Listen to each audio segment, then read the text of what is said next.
Welcome to the Robert H. Jackson Center for an unusual evening.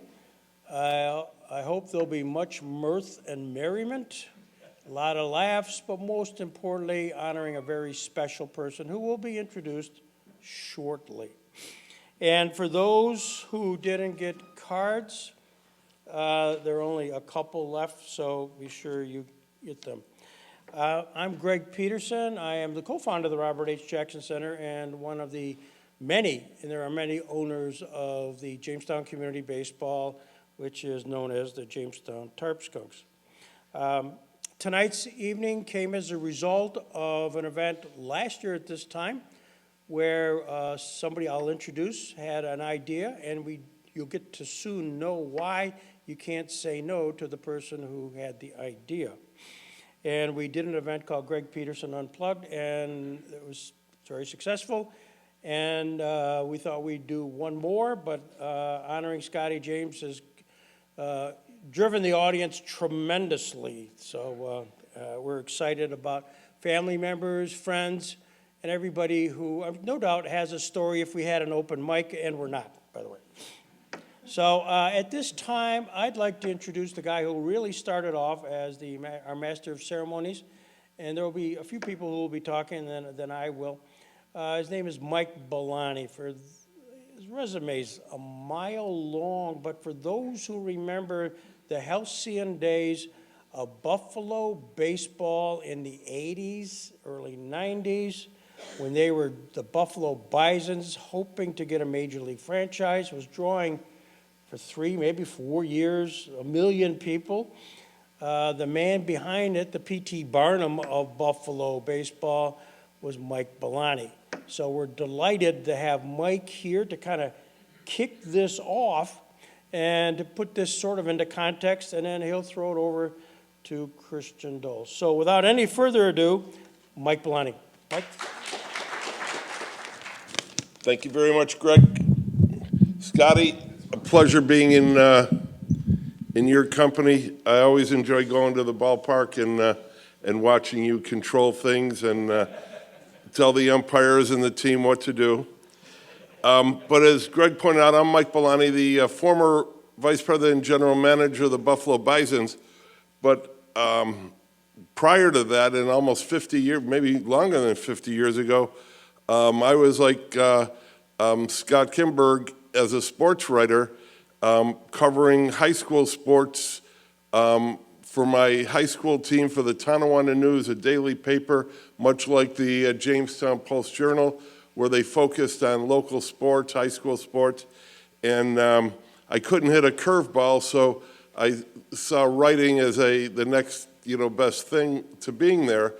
And that led to following the dream into college and got a journalism degree, came back, went to the Tonawanda News, then to the Buffalo Courier Express, that was the second paper in Buffalo, and that closed in '82. But during the time I was there, I covered a lot of high school sports, and back in those days, it closed in '82, so before that, Jamestown high school football was, as probably still is, was pretty powerful, and basketball. So I remember coming that Route 60 a number of times to cover that. And there was just something about this community that I remember back then of, it just stuck with me. Then the Courier closed, and I was writing for the Rochester Democrat and Chronicle with plans to go there February 1st of 1983. And a week before, they said, you're going to be going there to cover baseball, but you have no baseball stories in your resume. Just write us a baseball story because the HR guy wants to bring someone else in here. So I called up a source, Vince McNamara. He used to be the president of the New York Penn League, and he came here when, with the Jamestown Expos and all that. And he said, well, as a matter of, this was a Monday. He said, at that time, Buffalo had a AA team in the Eastern League. They had lost baseball in 1970. The International League had been there for, over 90 years, but in 1967, They had the long, hot summer of '67, and Buffalo was one of 34 cities in the country that had race riots. And these, kids went up and down Jefferson Avenue and, just knocked out firebomb stores and all these businesses. Jefferson used to be a thriving street. They fled, and it's never really recovered, sadly. And as part of that, the team was affiliated then with the Cincinnati Reds, and they had a catcher who was a pretty good prospect named Johnny Bench. So they had to play the night games at Sal Magley Stadium, which was called Hyde Park Stadium back then, and then weekend games in Buffalo. Well, that didn't go on very long, and in the middle of the '70 season, Buffalo, the International League said, we've had enough of this, and they literally picked up the franchise and moved it to Winnipeg, so Buffalo was out a team, and they were playing at the old War Memorial Stadium. Well, in 1979, the feisty Irishman who was the mayor, who I just love the guy, Jimmy Griffin, loved baseball. Grew up in the First Ward, always wanted to bring baseball, and because of an umpire who lived in Buffalo and worked in the Eastern League, AA, he didn't get his W-2 form, and he called in like late January and asked where it was, and the guy said, okay, we'll mail it to you. He said, hey, I'm looking for a city to put the Jersey City franchise in. And he said, well, let me check with the mayor, and sure enough, Buffalo got back in baseball, community owned, and by '82, they had run out of money. They were so far in debt that when I finally called Vince, the league president was there on a Monday, and if the team was not sold to a local owner by that Thursday, Buffalo would have lost its professional baseball team. And I said, well, that's a pretty good story. So Rochester runs it as a page one story and says, stay on it. I called Vince the next day and said, what's new? He said, well, there's only one local person. And I said, well, who is it? Well, he said, if I give his name, he'll walk. And so much like Scott, you pressure them and you just become a pain in their neck and they give you the name. So he said, it's Bob Rich. And I said, well, I had done some work with Bob Jr., so I give Bob a call. And I said, Bob, baseball been very, very good to me. And he said, you write one word and I'm walking. I said, well, I'm writing for Rochester. So he literally invited me up to his office with him and his new legal counsel, Bill Giesel, who came from Phillips Lytle and knew Greg. And here I am as a reporter advising them on what they're getting into because I used to cover the team the past few years. So here's a guy who could have gone into the mayor and the 90-some owners and said, look, I'm Bob Rich. I'll save baseball in Buffalo. Here's what I'm going to offer. But he took it, very seriously. He sat down with his legal pad and he wrote out probably the most amazing speech you could ever hear. And on that Thursday night, he went in and talked about the essence of baseball, how he remembers as a kid, if he was able to go in with a note on opening day that his father was going to pick him up, they'd give him the day off, the afternoon off to go to Offerman Stadium to watch the Bisons on the home opener. He talked about how his grandfather had Rich Ice Cream Company and they sold it, at the old stadium. How his family friend, the Jacobs family, began Delaware North and Sports Service at Offerman Stadium, and all the roots that were here in Buffalo, and that we cannot lose this tradition. So they obviously unanimously sold the team to him, and then he takes off that night for Florida, knowing that I'm leaving the following Monday at noon for Rochester, and he called me in at 8:30, maybe an offer I couldn't refuse, and told me to use his phone to call the editor of Rochester, who wasn't real happy. But that's how I started with baseball. No experience in a front office at all, but I knew that the year before they only drew 77,077 people for 81 games, and that was skewed because 2 of the games drew 20,000 people. So obviously no one went. But a couple of things happened. The Riches were in the retail business with Coffee Rich, Eclairs, and Rich's Whip Toppings, so we were able to call all the grocery guys in and give away tickets. We had 80,000 people in that stadium or whatever it fit. So that helped bring it out. But really the turning point, and I will take it to my grave, the reason the success of Buffalo baseball that's still there, and I have to believe, and Greg, since you've got so much spare time and you're Googling everything, I've got to believe that Bob Rich from 1983 to now is what, 41 years? Whatever number of years that is. I think he has to be the longest running owner of a professional sports team of any sport. But back then, on Friday the 13th of May, 1983, my secretary got a phone call from a frantic site director for a movie asking if we really had an old stadium in Buffalo. She said, yes, we do. And she said, does it have a lot of seats? Yes, it does. He said, I need to see it. I'm coming in Monday. My name's Mel Bourne, and we have a movie that we need a stadium, and that movie was The Natural. And we picked him up at the airport, and we got a limo, we pulled all the strings, and so we're coming off the 33 down Best Street, and he sees it, he unwinds the roof, and he looks, he says, oh my God, and he grabs his cell phone. Now back then, 82, the cell phone was like this big, and he has it up here, and he said, Bob, we found it. And that started, the filming of The Natural was held that summer at War Memorial, and I'm absolutely convinced that is what brought a lot of people there, because we promoted oh yeah, Redford's gonna be here tonight. So that was a lot of fun, but I'll never forget when Bob took over the team in this old, very cold War Memorial Stadium, a staff of about 4, and he said, all right, here's our 3 goals. We're a AA Eastern League team. Buffalo's been a AAA team. Now you have to remember, he, along with being a great athlete, he was a goalie in high school and college and was a final cut for an Olympic team as a goalie. His family was an investor with their good friends the Knoxes, and Bob was one of the minority owners of the Sabres.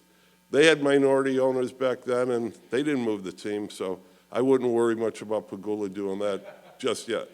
But Bob said, we've got to get from AA to AAA as quickly as we can, and the fans will tell us when they're ready to do that.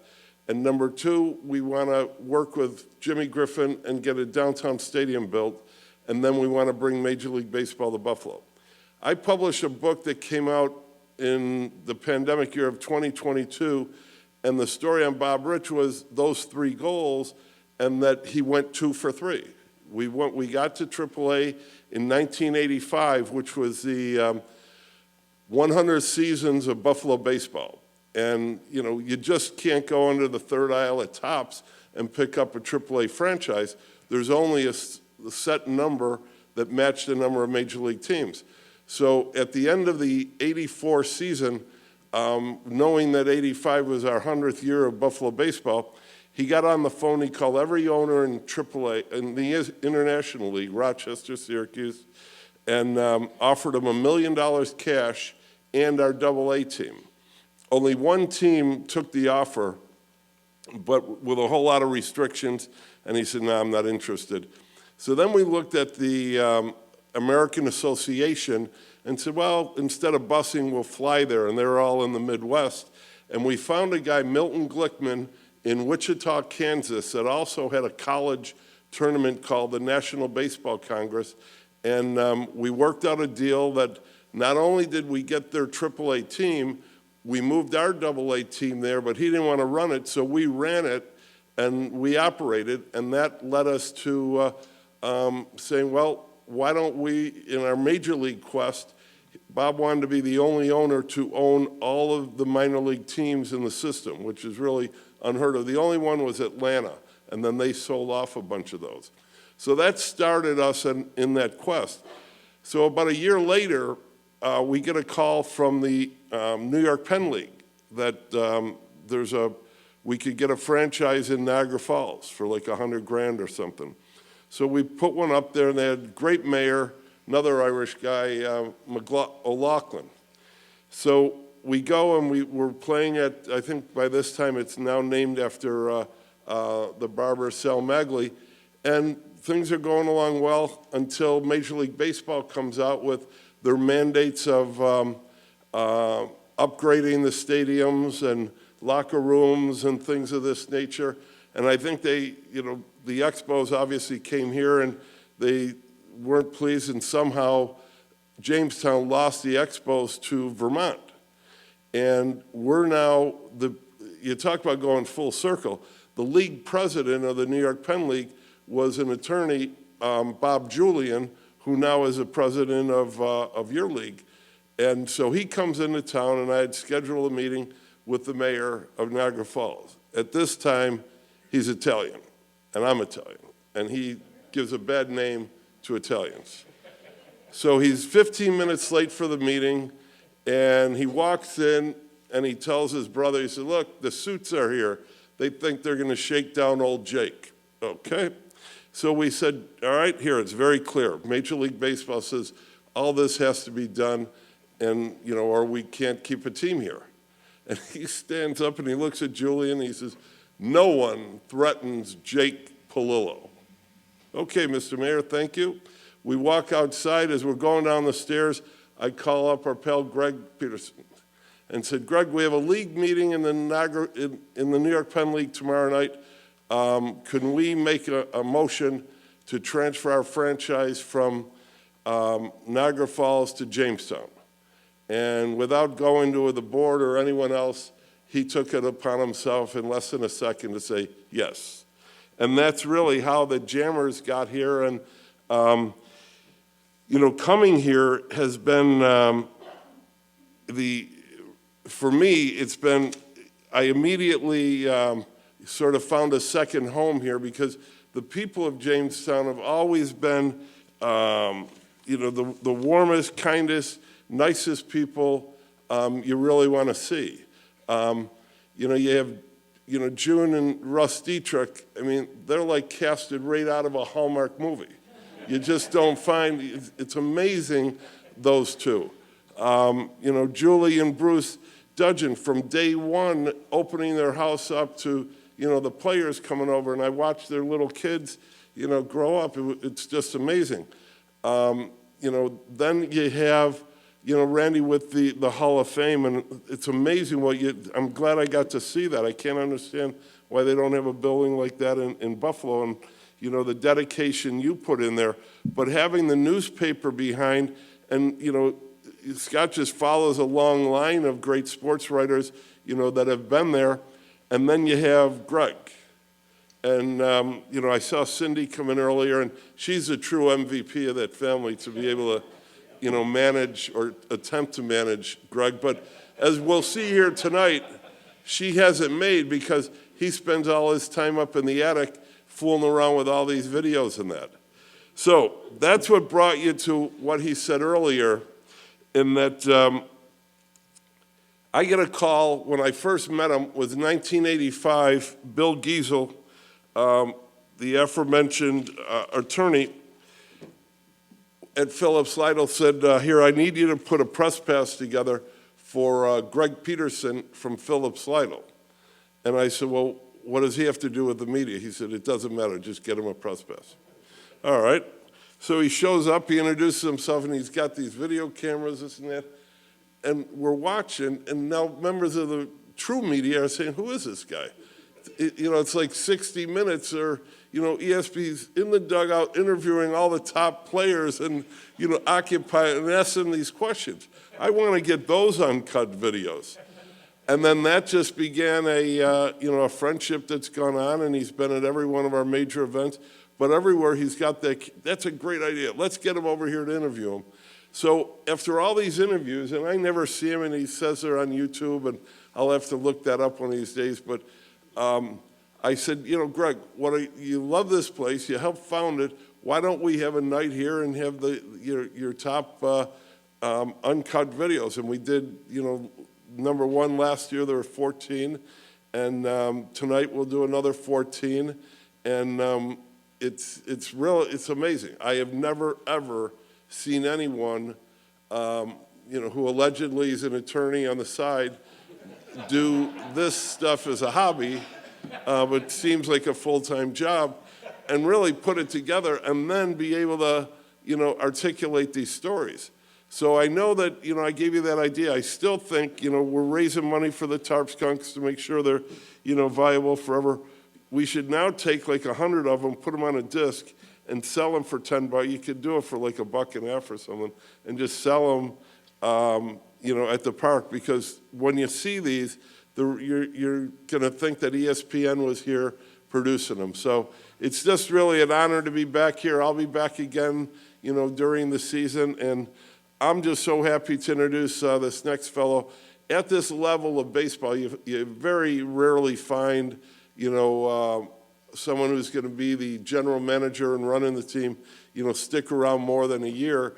And I think he's going into like his fourth year here, his second as general manager.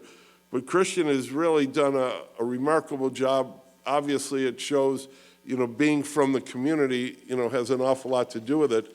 But he really puts his passion and his dedication and the lessons that he learns from, the advisory board that's above him.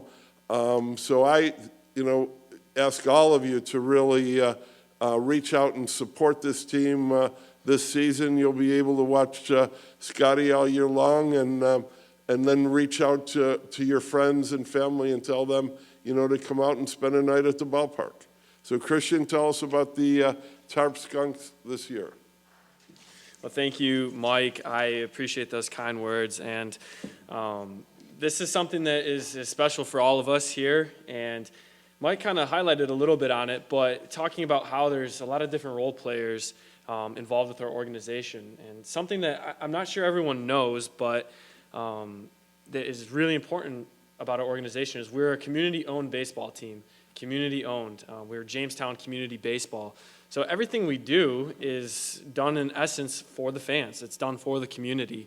And my job and our job as an organization is to provide a really great experience for fans when they come to the ballpark and provide not only a good experience, but provide an experience that lasts a lifetime, that creates memories. So that's our goal. Our goal is to have a fans first attitude, and we really want to impress upon our fans that we care about them and want to give them a really great opportunity.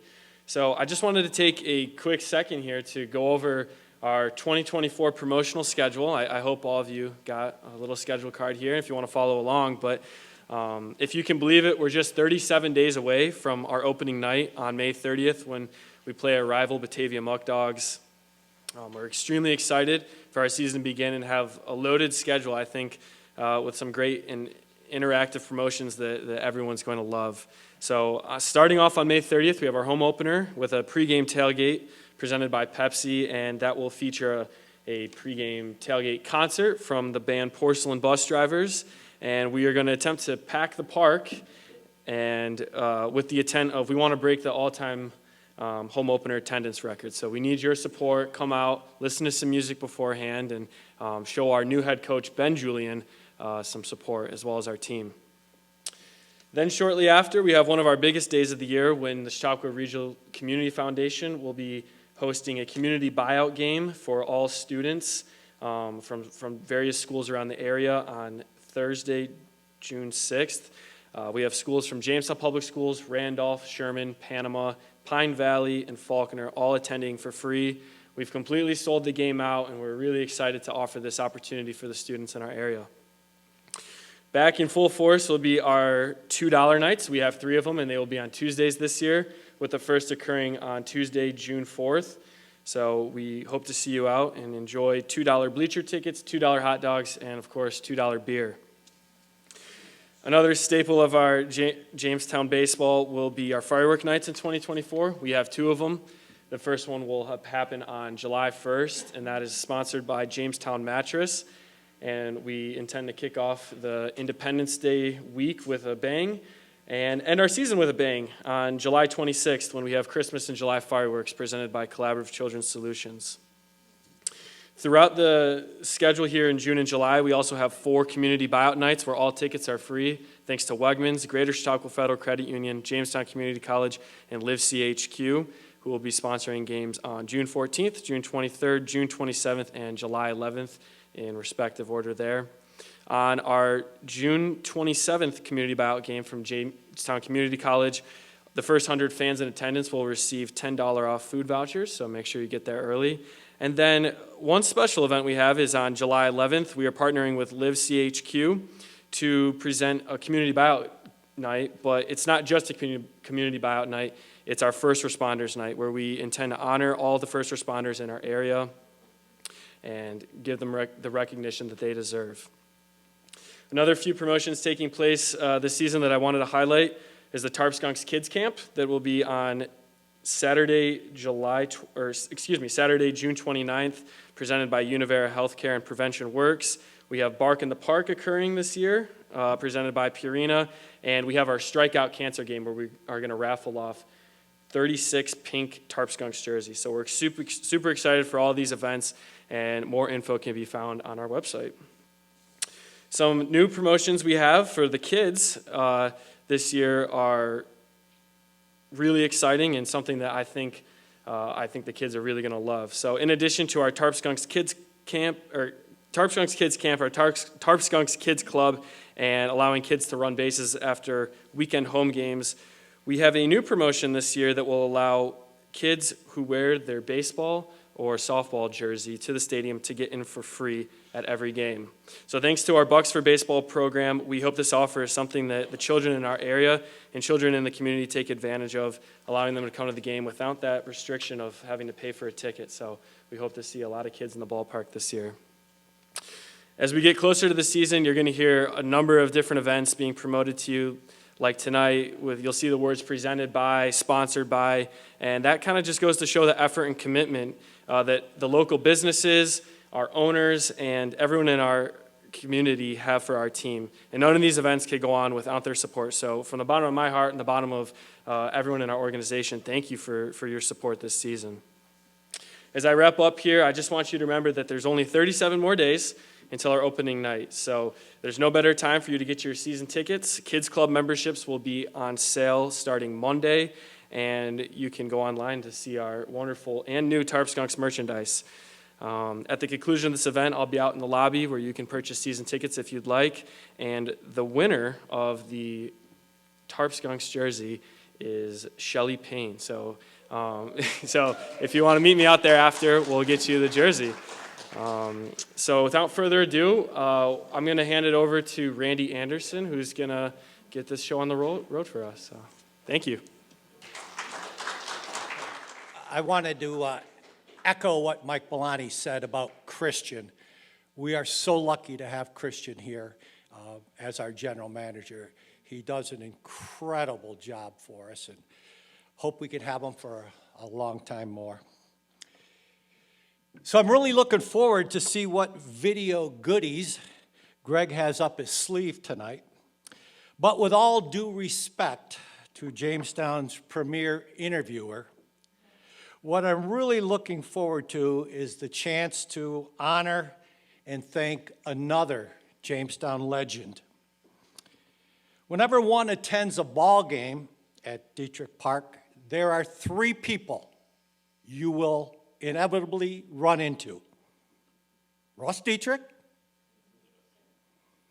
Greg Peterson, and Scotty James.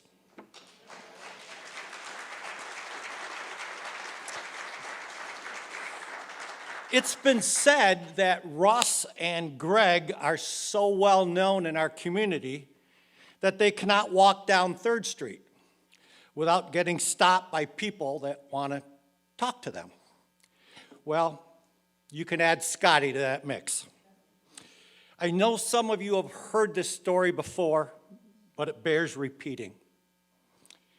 A few years ago, the Tarp Skunks were in a Memorial Day parade. I was driving my pickup truck. Whiffy, our mascot, was in the bed of the truck. Behind the truck were all our newly arrived Jamestown Tarp Skunk players marching along. And in the front seat next to me, riding shotgun, was Scotty. Along the parade route that day, I got one shout out. Thank you, Heidi, my wife, for giving me a shout out. Whiffy received lots of shout outs.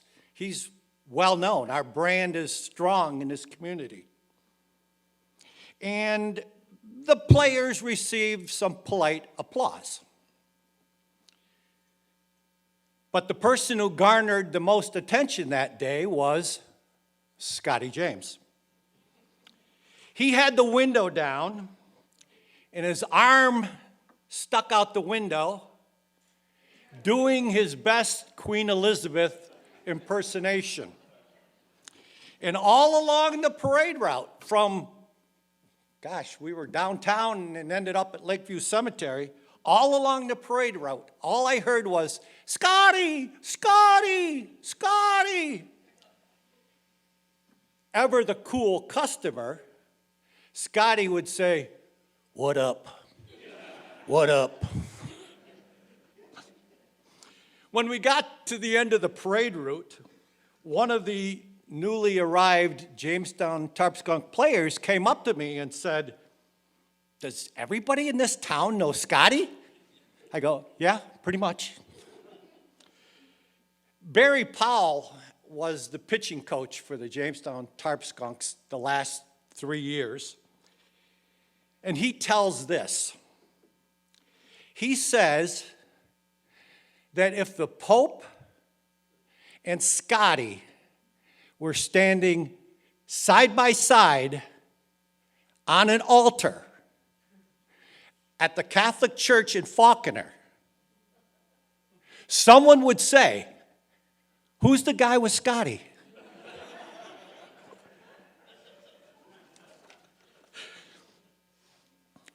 Regarding his involvement with the Jamestown baseball team, Scotty has had more roles than, wait for it, Eckloff Bakery.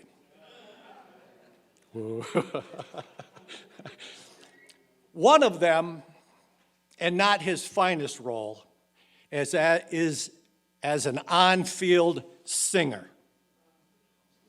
Although it's still early in our program tonight, I'm going to designate right now as the 7th inning stretch.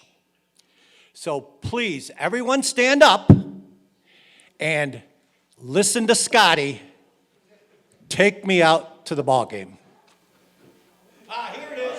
Here we go. Take me out to the ball game. Take me out to the crowd. Buy me something. I don't care if I ever get back for its root. Root for the Tarzans. They don't win, it's a shame. For it's 1, 2, 3 strikes, you're out at the old ball game. Pick a one.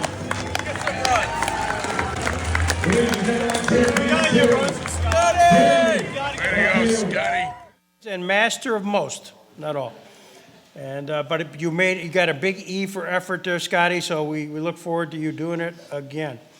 Now, this is Greg Peterson Unplugged II, and what it really consists of are a couple opportunities I've had at the ballpark mostly, where I've interviewed people who have come through Jamestown. Whether they are people who were managers, they're coaches, had prior major league careers. Many of you who are old fans at the ballpark will recognize these people. And as shy as I am, I was able to have them sit down and tell some war stories.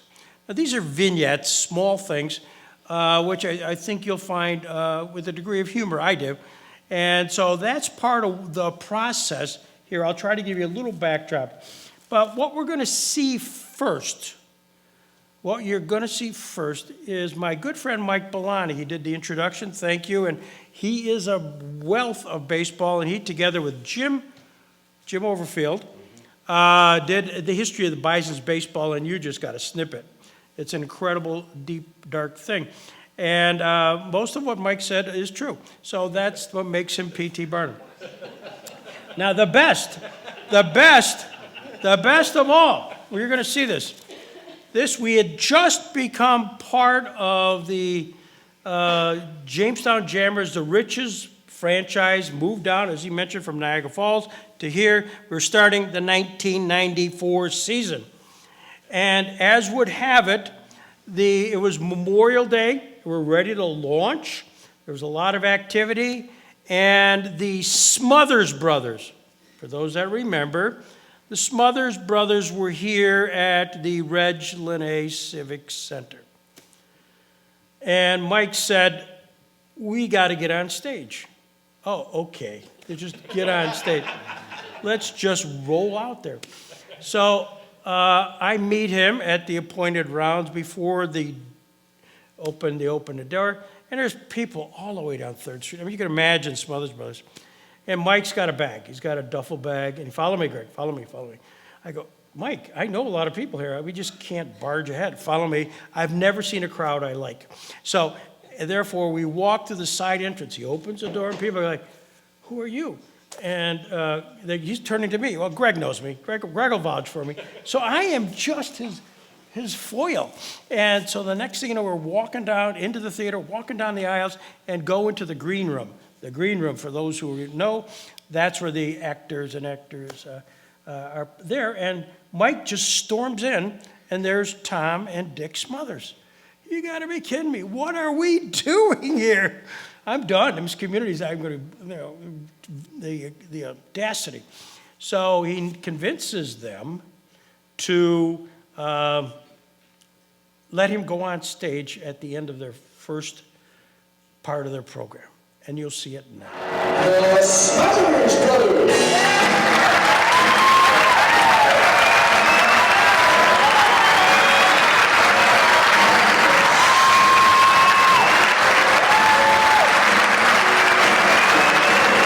So just to say that it's springtime, and the springtime is now into summer. As we go from springtime to summer, many times it gives our souls a lift in the colors of flowers. And so when there's a nursery that you pass by and you see there might be some flowers in there, a lot of them are getting tired and they need to be planted in someone's lawn, someone's house. So flowers at this time of year are a good idea. Also, there's good electronic equipment things to be had at some of the discount houses. So when you can put electronic stuff and flowers together, it's always magic. You know, that's wonderful. I think it's a wonderful thought. And what goes with flowers and what is the rite of spring? There's every year, the rite of spring. Baseball. That's right. And you have a wonderful team here, the Jamestown Jammers, and we have the general manager of Jamestown, Mike Bellotti. Come on, Mike. Come on outside. Let's give a hand to the Jammers.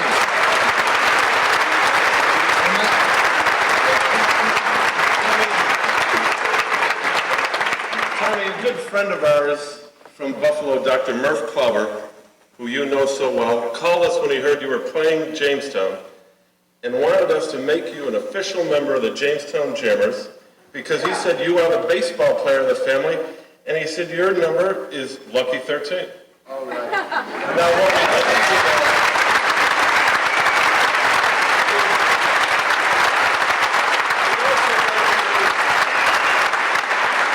on behalf of the Jamestown Jammers, Bush Industries in this great city of Jamestown, and Jamestown's gift to musical talent, the 10,000 Maniacs, we'd like you to ask your brother Dick if you'd like to join our team. Yeah, I'd like to join the team. What do I have to do to qualify here? 3. I got 3 and you got 13. Wait a second. Thank you very much. I'm Tom. Thank you very much. Big hand. Thank you.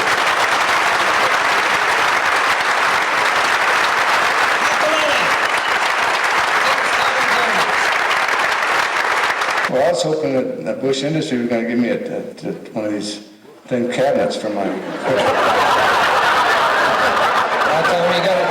Baseball shirt, big deal. That's audacity.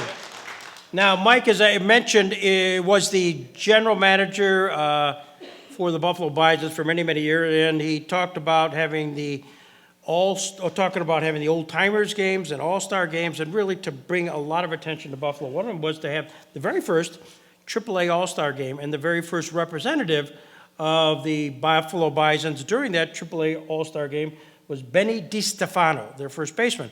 And Benny subsequently became a manager of the Pittsburgh team here in our league. And so I sat down with him and recapped an event which I filmed at that AAA All-Star game. And you'll see this. This was 2010 interview with Benny DiStefano.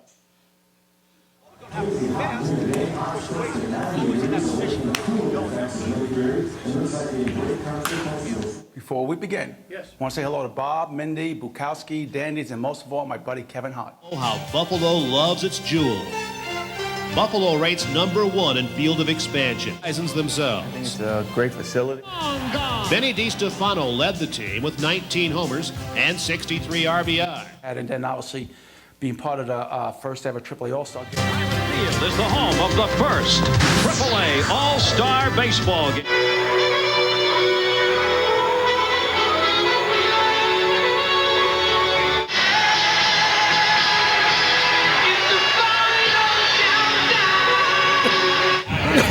Association with 14 home runs from the Buffalo Bisons and the Pittsburgh Pirates designated hitter Benny DiStefano. Bison representatives as Benny DiStefano. And getting in the batter's box, Roy Smith was pitching, someone who I played sandlot ball with, and we gave a smirk to each other. All of a sudden, hearing everyone cheering, and we turned, looked down the right field line, and there's Morgana coming, and that's another memory I'll always have. That wasn't the only special attention for one of the Bison's All-Stars, though. DiStefano became the envy of all his teammates when he was visited by baseball's kissing bandit, Morgana, prior to his first at-bat. It was What did you awesome. think? I mean, there you are after the announcement, ladies and gentlemen, representing the... I was distracted, and me and I could see Roy Smith laughing at me, was smiling, and when I looked at the video, I turned red. I spoke to my parents that night because during that time, it was the only professional baseball game on TV in the country that night, was AAA All-Star game. Then the next night was a Major League All-Star game. So it was just, had a lot of people call me up. It was just such a memorable time. It's just an incredible experience. And I'm one of those type of, I'm a very tough competitor, but off the field, I'm very easygoing, and you can pull pranks on, and I give the pranks. So obviously I took it lighthearted, and it was just a great time to get me on a great experience. Did she say anything to you? Yes, she said I was a good sport. She sat on my lap in a dugout. We did a little interview, and it was a lot of fun because I've seen her, in the past give celebrities kisses and be out in sporting events. So it was a lot of fun.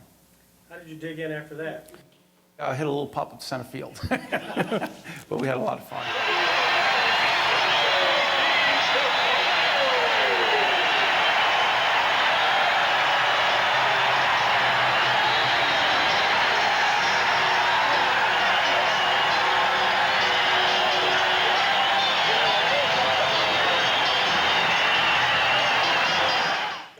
Subsequently, about the third inning, and I got off the field. I got where my press box was, and I got in the elevator to go up to the press box.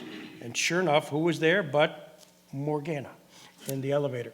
So I'm scrambling. I'm nervous. I'm scrambling in my bag looking for a baseball. And sure enough, in my office, you come and see Morgana. I will not tell you how she writes her M, but I will let your imagination. Speaking of Buffalo, a baseball game, Dave Welland's own time period, we would have hot stove events. And David would bring down representatives of his Buffalo community where Dave Welland's own was a native. And I had originally not even thought about this particular clip we're going to show, but because of the passing of O.J. Simpson, you'd say, oh, I remember this story. The story was delivered by Eddie Abramowski. Eddie Abramowski was the trainer for well over 30 years of the Buffalo Bills, saw everybody, and was an amazing storyteller. I commend to you the YouTube video of Eddie Abramowski talking about a lot of stuff. He's good. He's a good storyteller. But here's a very short thing on his experiences with O.J. Simpson. Number 32 was the man, and 2,000 yards was the magic milestone.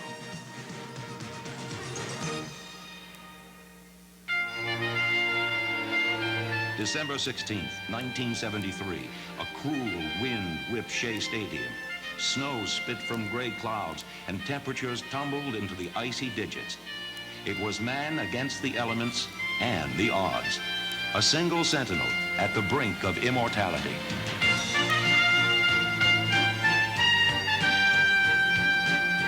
There would be no coast-to-coast journeys this day. The yards came in icy chunks until Brown's record became a mere footnote, and O.J. moved into uncharted regions previously reserved for imagination. And now it's for the 2000 boys. O.J. running left. O.J. 5 more. There it is. They did it. I just wonder if the three of us at this moment fully realize what it is to watch O.J. Simpson run for 2,000 yards in one season. We can talk about O.J. Simpson, the cutest story. We were just talking about it coming down in the car. I got stopped by a cop down here, and when he found out I was coming here, he didn't give me a ticket. So we were just talking about, I was going down the big hill faster than you should. I was just talking to Milton. I wasn't paying attention to what. But anyway, I was coming home from work, and I'm on the 219, and the cops got O.J. pulled over. So I go by him, and he gets a ticket, and we're going. And he lived in Amherst, and so did I. So we went on the 219 to the 90 to the 290. So I get on the 90, and all of a sudden here he comes by me again. He had a Lamborghini that was 12 cylinders, huge car, could go 140. No, so he goes by me like a pay car, press the button. Wow! I said, oh my gosh! And I go up there, and on the 290. There he is, getting a ticket again. I said, O.J., you're the first guy I've ever seen in my life get 2 tickets in 2 hours. And after that thing, Reggie McKenzie comes back in the locker room the next day, and he's walking out he lived, him and O.J. room together. So he's walking out, and he's got his football helmet. And I said, where are you going? He says, O.J.'s driving. Another Buffalo moment for me was this is not at the ballpark, but it was up at the Lake Shore Country Club in Dunkirk. The Lake Shore Savings Bank, when Dan Reininga was the president, would have a golf tournament honoring Van Miller. It was the Van Miller Golf Tournament, and he would bring notables in. And though I didn't play golf, I knew the notables were there, so I found them often when they got done early or just to interview them, because this was the who's who of the 60s and the 70s. One year he had Marv Levy. And Marv did not golf, and this was a dream come true for a Buffalo Bills fan to have virtually an hour with him untouched. I mean, just the most articulate man ever. However, my curiosity was the question of what's his most famous, iconic saying. Where would you rather be than right here, right now? So curiosity got the best of me. Here's the answer.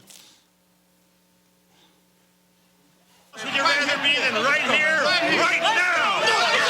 Would you rather be than right here, right now? Let's go, guys. We're going to knock their ass off. Well, in New Mexico, that was where you first recited the phrase that everybody knows you by. What inspired that?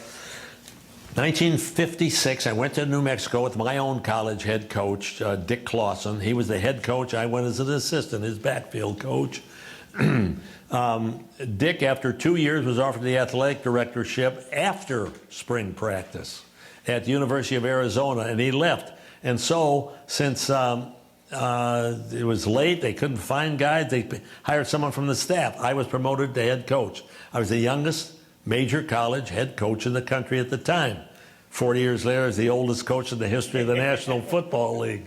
Anyway, here we go. We're getting ready. It's for our opening game. We're we're there in the stadium of the beautiful Sandia Mountains in the background, the band playing, pretty cheerleaders dancing, and the players gathered around me for inspiration. What do I know? A sentiment washed over me, and I just blurted it out. Where else would you rather be than right here, right now? And that's what I would say before the kickoff of every game I coached during the rest of my career. Yeah, it's unbelievable. I mean, that's the title of your book, and that's, I'll just briefly digress. I introduced Chief Justice John Roberts at the Robert Jackson Center. Wow. And there were 3,000 people in front of the Jackson Center in Jamestown, New York. And I got up and I said, where would you rather be than right here, right now, as quoted by Coach Levy? Everybody went crazy. I am very complimented. In 2005, we were affiliated with the Miami Marlins, and we had hot stove evenings. That would often be in January or February, and we'd often bring back players who had played a few years earlier, but may have been in the majors or may have kind of made some progress. We hit the mother lode one year. We got the manager of the Miami Marlins, Jack McKeon, Trader Jack McKeon, who had won a World Series with the Miami Marlins, and he came here. He was the guest. It was unbelievable. So that too is commended to you watching at YouTube. It's an hour long, terrific. But here is one little story that almost defies veracity. But since he told it, it's worth repeating. Jack McKeon. Story of which is attributed to you, dealing with the gunshot. Story. Let's hear about that story. I had a Cuban player. It was 1960, 61, whatever, the Bay of Pigs, 61. I had a Cuban player, Juan Vistor, playing center field. Good player.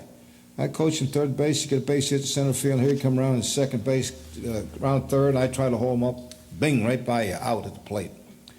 And a week later, same situation, out at the plate. So after about the second or third time, I said, look, pal, I said, next time you do that, I'm going to shoot you.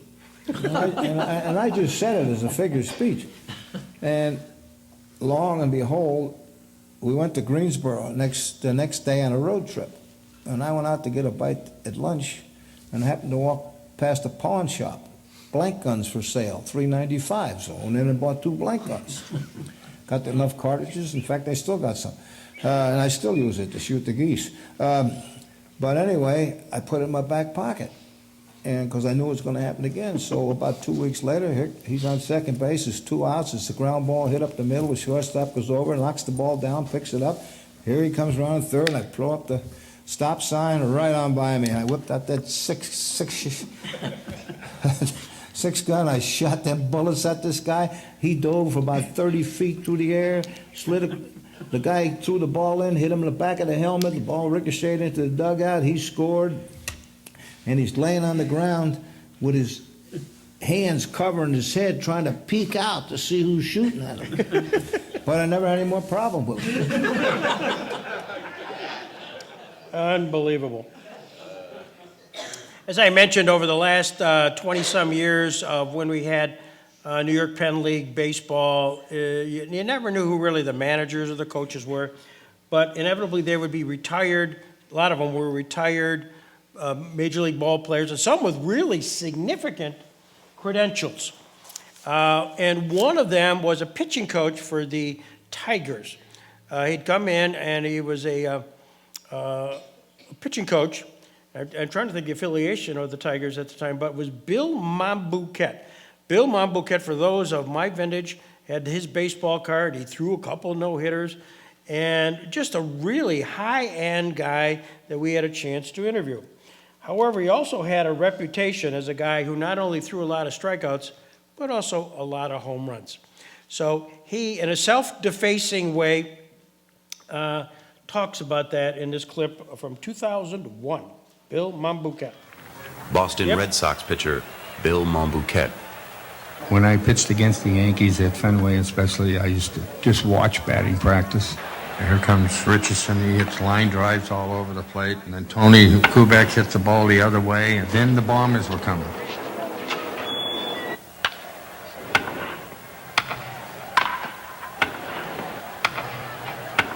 Oh, my God. Couldn't believe you could hit balls that far, and it was easy. When I tell guys home runs, I'm an authority on those. I mean, I gave up 221 of them. I think that says I'm an authority. But with the Mets in 82 and 83, Kingman used to say, especially when we went into Wrigley Field, he said, how about right there? Because he didn't want to hit it on top of those buildings. He wanted to hit it over those, in Chicago. Because that's where he played there. And Where's the longest home run off you?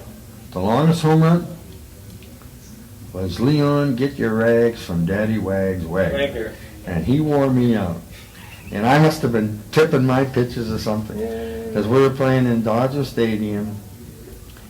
And he hit it. It was like 370 to the fence there. And then there was the bullpen. And that bullpen probably ran another 130, 40 feet out. And there was a palm tree right there at the parking lot. And when it landed in that tree, a covey of quail come flying out of there. That is the longest one. I remember Radish, he always tells the story. And he says, when we looked up and we saw that ball going past us, and then we see it land in the tree. He said, we couldn't believe it. But he also tells the story about when when Earl and I were going to pitch. He said, we used to call the Mass Turnpike Authority and ask them to close down, not the eastbound lane, but the westbound lane from 2 to 6, okay? But, joking around. But, I did get a chance, though, to go upstairs in the 600 Club and look. Now you can see over that fence, you could see on the Mass Turnpike, and I'm saying, oh wow, that's where some of those balls went then, huh? In fact, I think I caused a 5-car collision on that westbound lane one time, but I love it. It's been great.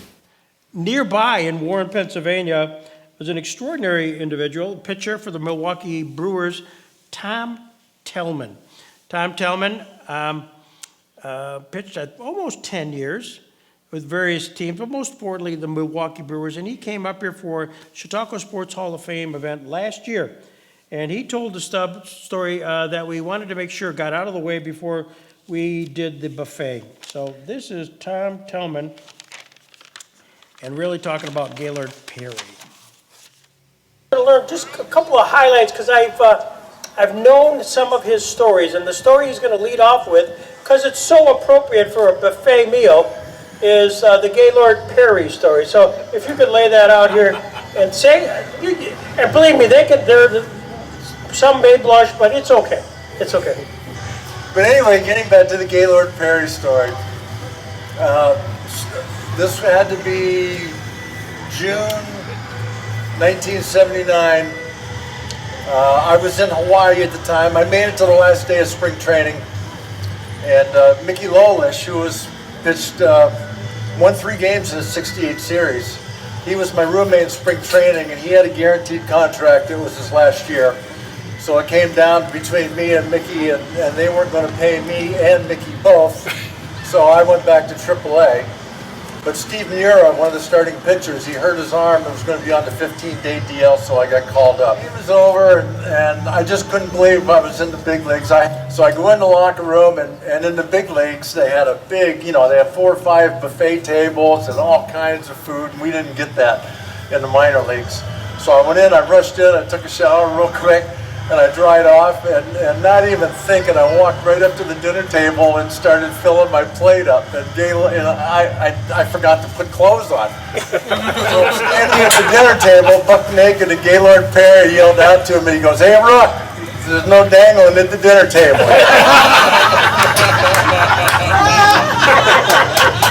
And that was my second. The scoreboard was the first memory. Gaylord was my second. No dangling at the dinner table. In 1995, we were working on the book Across the Seams. Scott Kimberg subsequently did the updated one with Randy Anderson and Dave Muley. And we were getting stories from a lot of people, and we had hot stove luncheons galore, and all inspired by Mike Bellani again, saying you got to capture the history, this long history of baseball. One of the guys we interviewed was Jack Gallagher.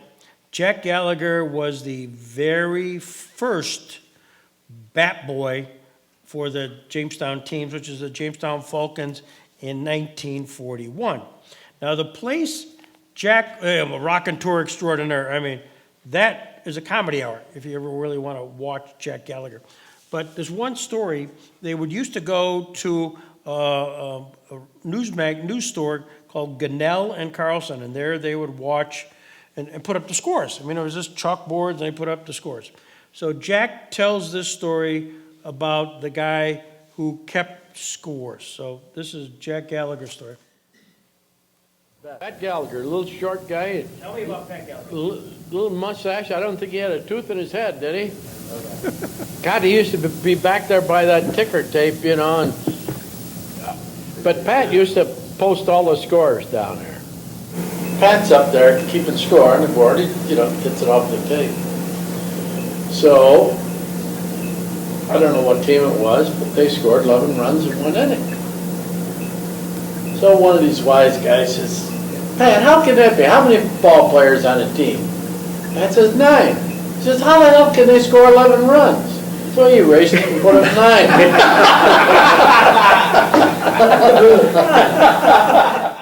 We also were capturing a lot of the stories that were going on with the teams, and there was some, the general manager for a period of time was Matt Dreyer, and his assistant was George Sisson. And in a moment of weakness, Matt Dreyer, prior to an all-star game, made a bet. So I'll show you the bet and the results. Man, how are you feeling at this moment? Great. Here we are in the third or maybe fourth inning of the first game, and in between the games, certain things are going to happen to you. What are they? Shaving my head over a bet. And the bet was? That during the New York Penn League All-Star game, that one of our players, that's right, won MVP. I said that George would shave his head. They did. George has to shave his head because I opened my big mouth and made the bet. I'm a good sport, so off it goes. So this is something to look forward to between innings. That's right. And your wife knows about this? She knows about it. And her reaction? She's going to miss it, but at least I got my age and it's going to grow back. Let me use the phone. So George, here you are on the eve of something quite extraordinary in your life. Hit the all-time low in promotional events here at Dietrich Park for me to shave my head. And Joan and Tammy. So you're the ones that are going to make this happen here, huh? Yes, This sir. is very important stuff right now. You'll see this on TV later on. We're going to do it. We're going to do it to you. Oh, yes. Also, this is my mother-in-law. It's going to give me great pleasure to do this. Oh, terrific. I'm not happy about it. Prior to last week's Kind of opened his mouth a little bit too much. So this is the guy that made this all possible. This is the reason. guy that made it possible. How do you feel about this? You know, you're changing his life. I feel bad because it may not go back. He doesn't have that much up there. Well,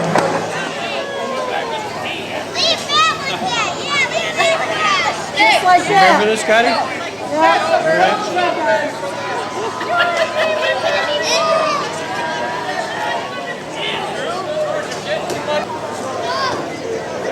Ben, is it tight? Perfect.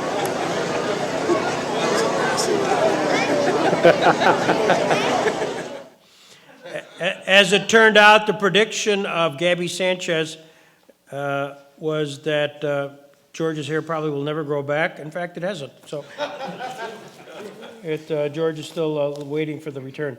One of our all-time dear favorites in Jamestown is Dan Leonard. Dan had been general manager with the Jamestown Expos. He worked prior to that just at the ballpark, wanted to do whatever he could at the ballpark for Russ Dietrich, then became kind of the clubhouse guy for the Expos and then the general manager for the Expos, and his resume is long. And Follow Scott Kinberg. He's got everything humanly possible about Dan. Dan is currently the director of minor league operations for the Detroit Tigers, and annually we try to get together with all the Detroit Tiger fans in the area with Dan to kind of learn inside baseball. One of them occurred in 2007, shortly after the Detroit Tigers had won the American League Championship, and everybody in the whole entire organization received a ring from the owner, Mike Ilitch. And Mike Ilitch, you may have read in the Scott Kinberg article, played baseball in Jamestown for the Jamestown Falcons in 1952. We were able to get a baseball card, give it to him later on in life. That's another story. But the ring was the center point of this particular meeting, and here's a short vignette of Dan talking about it and reaction. Dan Linetta. I got to pass this around because I know you guys will get a charge of it. It's sitting in a little magnet holder. You can take it out of there. Probably Toledo was right there. When we got the World Series rings I like the box. from the Marlins in '97, they had an A ring, a B ring, and a C ring. Oh, they did. And the players and the coaches got the A ring, and then the front office personnel got the B ring. And the only difference in the B and the A ring was about five diamonds. But Mr. Ilitch decided that with the American League Championship ring, he wanted everybody who worked for the organization to have the same ring. And that was one heck of a gesture. And the box that it came in, just you can see it just blew me away. And everybody. I had taken a close look at the ring, and he said, "Dad, can I see your ring?" And I said, "Sure." So I took the ring off, and he put it on his little hand. He's 11 years old, and he's marveling at the ring. "Wow, Dad, this is really cool. This is neat stuff." And he's looking at it and looking at it. And he says, "Now tell me, what happens when you die?" Wow. So what did you say? I said, "Are you trying to get rid of me?" And he said, No. I was just curious. What'll happen?" And I said, "Well, if you're good, something might happen, but I'm not telling you right now." The next piece, we showed the entire long version last year. This is Goose Gossage. And Goose Gossage came for a Chautauqua Sports Hall of Fame dinner, and we brought him to my office with Scott Kinberg and others to talk to him about his career. And a couple of highlights of his career. One is he's the guy that was intimately involved in the pine tar incident, George Brett going bananas. And he's talked about that. That was one part we showed last year. And the other part was Goose Gossage in the World Series, where he was with the Padres against the Detroit Tigers. And Kirk Gibson was up, and there's by-play, they were all mic'd up. And the manager, Sparky Anderson, Dick Williams, they're all mic'd up. And the backstory was told last year. But imitation is the greatest form of flattery.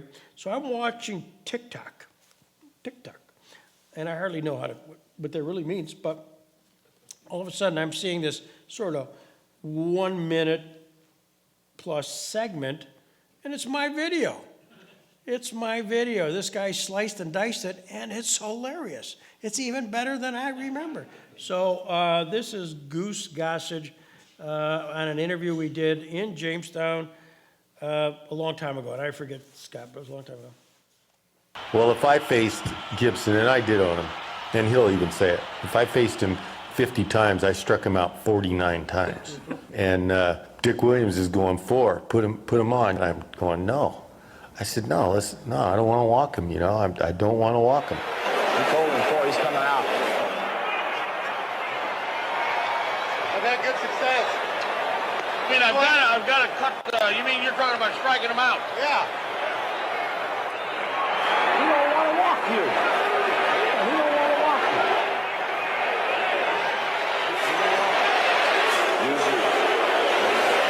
Down is in left. And there it He goes, okay, all right, let's just go after him. Next pitch, in the upper deck.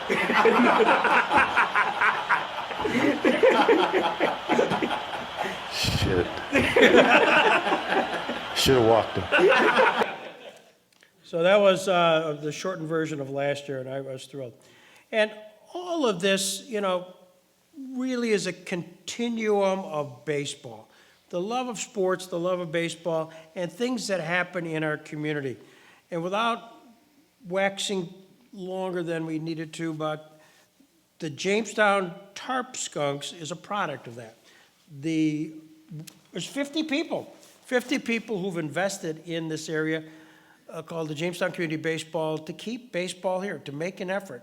And I applaud all of them and everybody here, because you're the people who buy the tickets, come and support the team, and it's just terrific. And so I thought we'd start winding down with the last two pieces.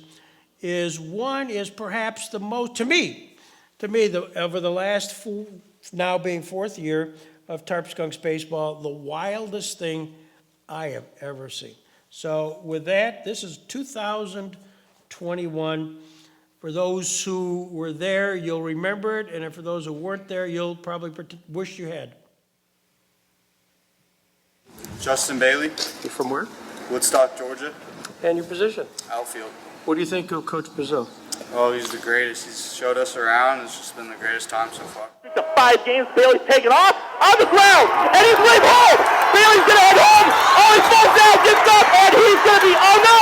Get home! He's safe! Oh my goodness! He's safe, and the Tarp Skunks win on a walk-off wild pitch, 9-8 inning. Oh my goodness! Santa Maria! Wow! Oh my goodness! What a way to end a ball game! Oh my goodness! It looked like Bailey was going to fall, be tagged out. The man that had the ball, that was Shed. Shed didn't get a hold of it. Bailey was able to creep on home, and the fans are going to be going home ecstatic. Wow! I can't say anything else. Wow! No, that was the most unbelievable thing I've ever seen in my life. Point blank period, that was the most unbelievable thing I've ever seen in my entire life. That was a wild one, because not only did we come back that inning, but we came back either the inning before. I didn't know what was happening. The helmets, I got a small head, and the helmets are a little too big for me, so I was running, and then when I fell down the second time, I was all over my face, so I couldn't really see what was happening, and I thought someone tagged me, but no one ended up tagging me. And then right when I touched home plate, it felt like 30 guys just were grabbing me, and I couldn't move. It was crazy.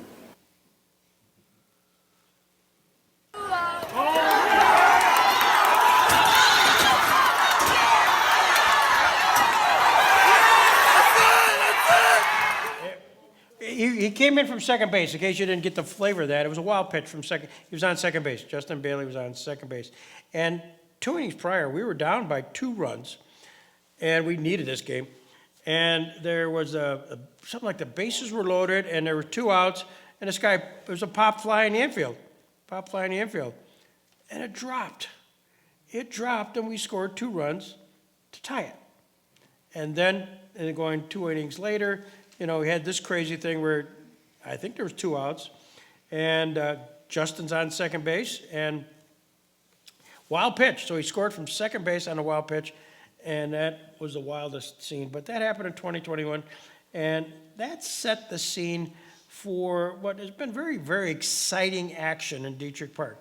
Whether we win or lose, the teams have really given a lot, but there's been a force of energy behind all those players, a force of energy, and that's really Scotty James. And Scotty James is a force of nature. I mean, all of us will attest to that.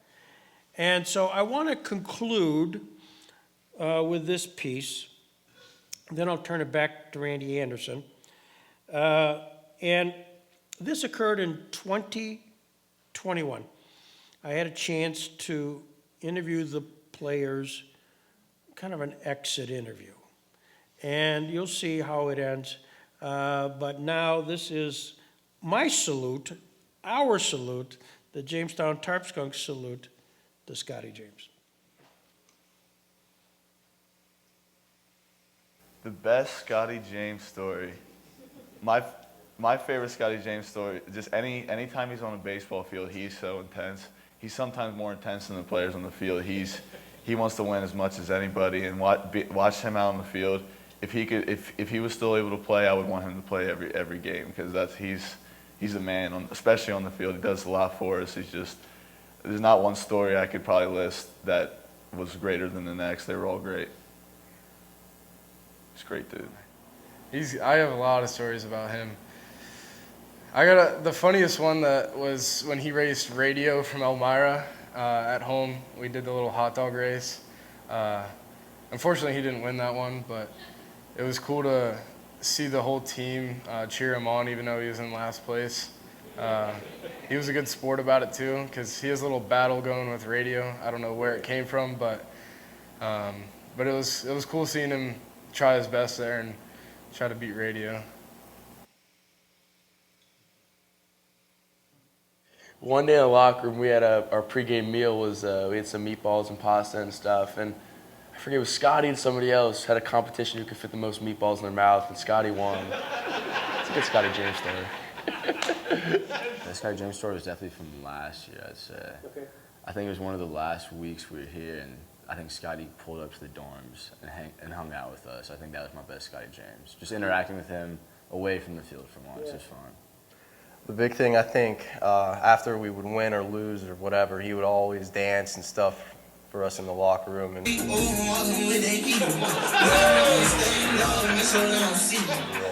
all huddle over him, and we would all just get hyped with him. So he always brought good vibes to the locker room and everywhere that we were. So I've known Scotty my entire life, but if I had to pick one from this season, it'd probably be when we were up at Batavia and he had a pair of sunglasses on. He was chewing seeds, walking around the locker room, just messing with everyone. And I got a couple videos of that on my phone. It was pretty funny, yeah.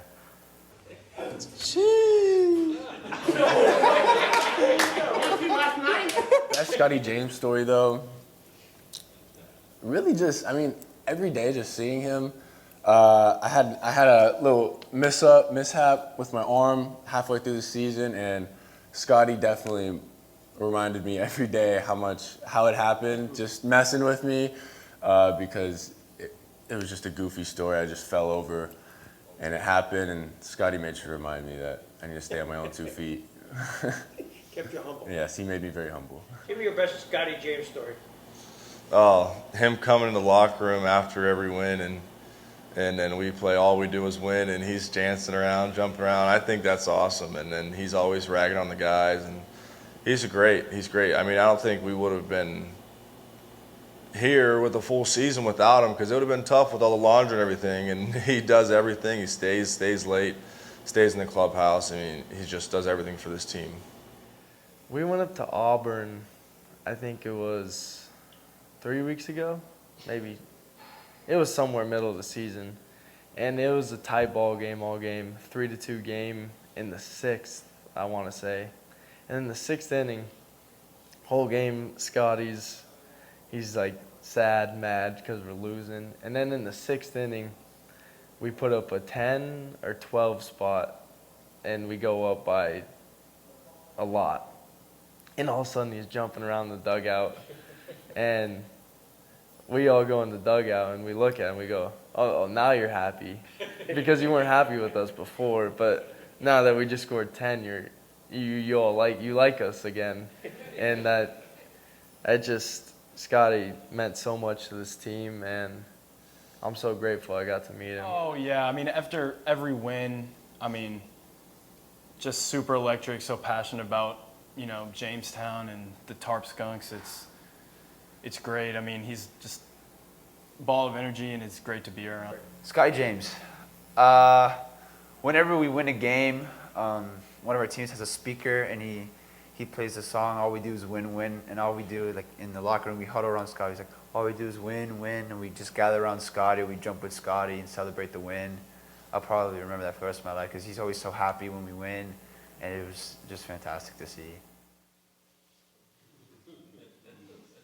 I don't have too many stories personally, but and like in my 3 weeks here, like there's just nothing but the positive energy that he always brought to the team. I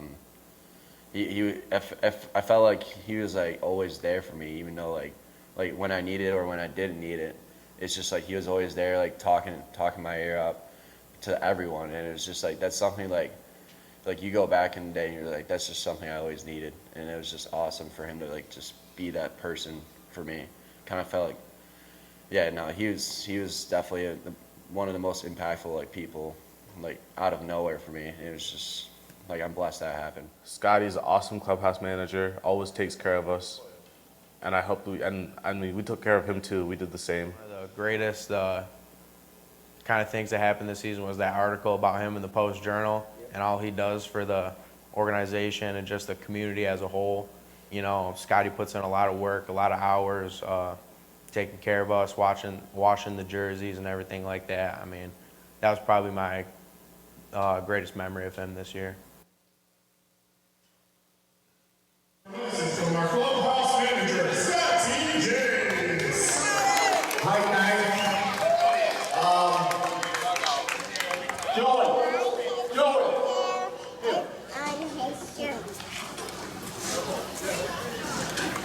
That man right here is the head coach for the State Top Guns. Buddy of mine, and he let me help on the baseball team that summer, and it's so different. And the assistant coaches down here, and thank you, Coach Powell. And one more thing, thank you all you fans here from Jamestown. You guys are awesome. You're the best fans in the Perfect Game League. And thank you, Jake Campbell, and thank you to everybody that comes to games, and thank you Don who's fulfilled every day, and thank you everybody. Love you guys.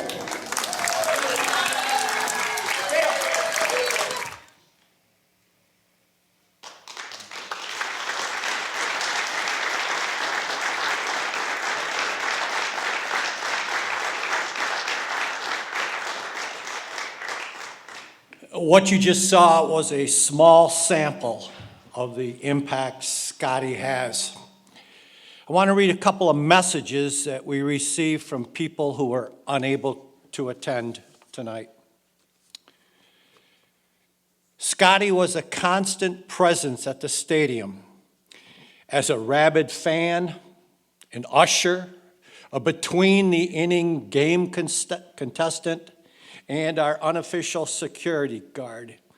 Thank you, Scotty, for being Scotty. Dave Wellenzone, former general manager here.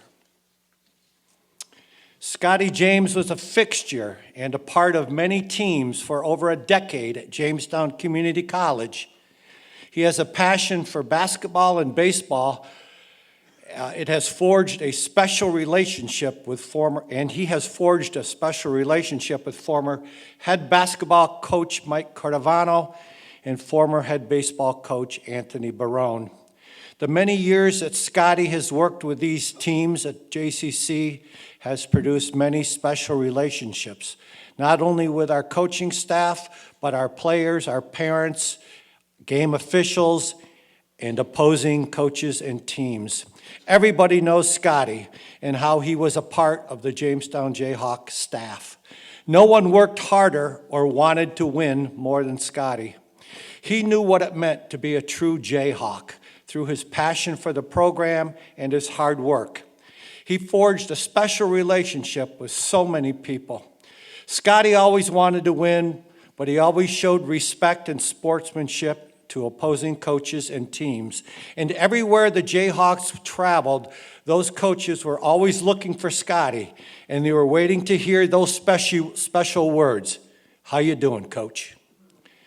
Scotty's passion for sports and winning is only overshadowed by one thing: his caring, kindness, and thoughtfulness for others.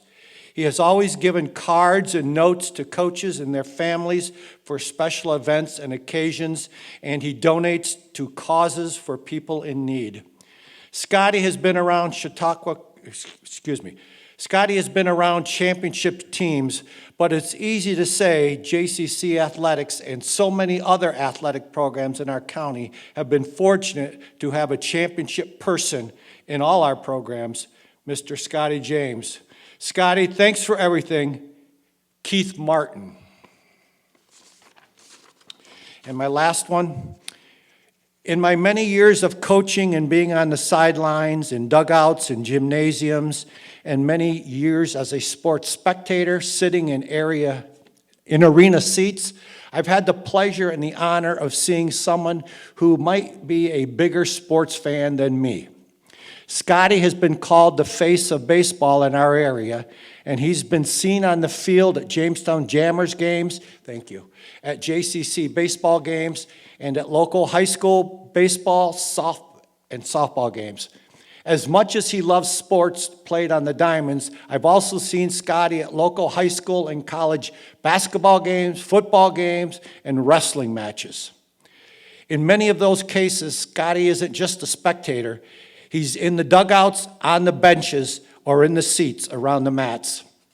Scotty not only loves sports, he knows sports. A few years ago, Chautauqua County lost who I thought was the most amazing sports fan in our area, Bill Schrader. Although no one could fill Bill's shoes, Scotty showed that there could be two huge sports fans who hold the title of the greatest sports fan in Chautauqua County history. More than that, Scotty is a great friend. Congratulations to you, Scotty, on this night.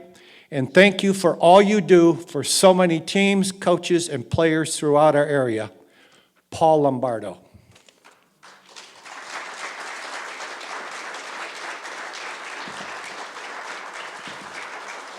I mentioned earlier that Scotty has had several different roles down at the stadium. The one he's probably best known for is being our clubhouse manager. Pre-game, he would get all the equipment ready for the game. Post-game, he would launder all the uniforms and hang them back in the locker room. Being the clubby meant that Scotty would spend hours and hours and hours at the ballpark, sometimes all night long if needed. His only goal was to make sure that our players and our coaches had everything they needed to perform their best. As many of you know, Scotty has experienced some health issues of late. Effects of diabetes has necessitated the surgical removal of part of his left leg. As such, Scotty can no longer be our clubhouse manager.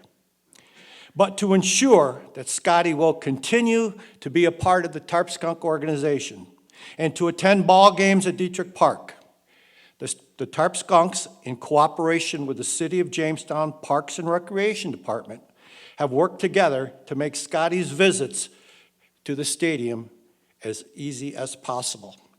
I'd ask Christian to come back up as we unveil something from the Tarp Skunks and the City of Jamestown.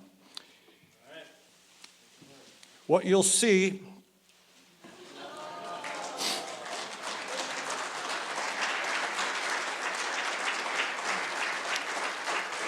This sign will be installed in the parking lot at the stadium, right near the main gate. So when Scotty's wife Cam brings them to the ballpark, they can park as close as possible.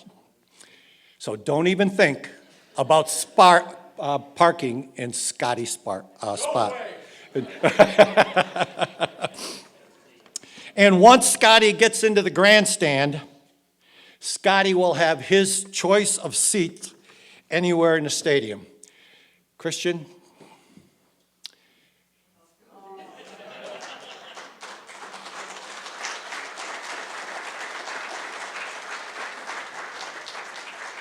This decal will be placed on whatever seat Scotty wants at the stadium from now and forever. And don't anybody think about sitting in Scotty's spot.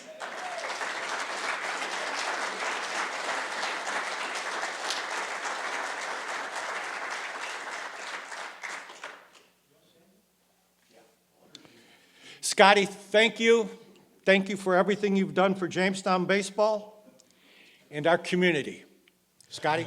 Thank you everybody come tonight. We appreciate it. And get ready for the season. And thank you everybody come tonight. And I'm going to try it. I want to say something. My older brother's here, and I'm really happy about that.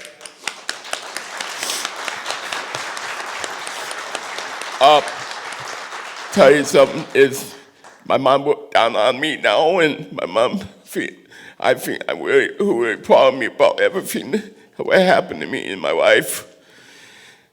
You know, my days off, they're not stopping me. I still be joking around and still at the ballpark, cheering on my favorite team, the Dunts. Yeah, thank you, everybody, and drive safe home. Love you guys.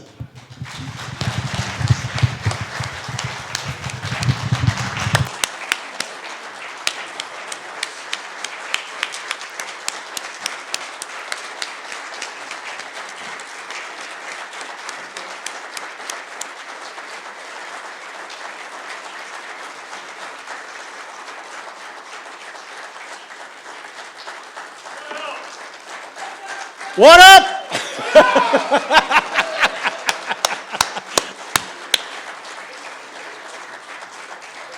Thank you, everybody, for coming tonight, and stop by and shake Scotty's hand on your way out the door. Thank you so much.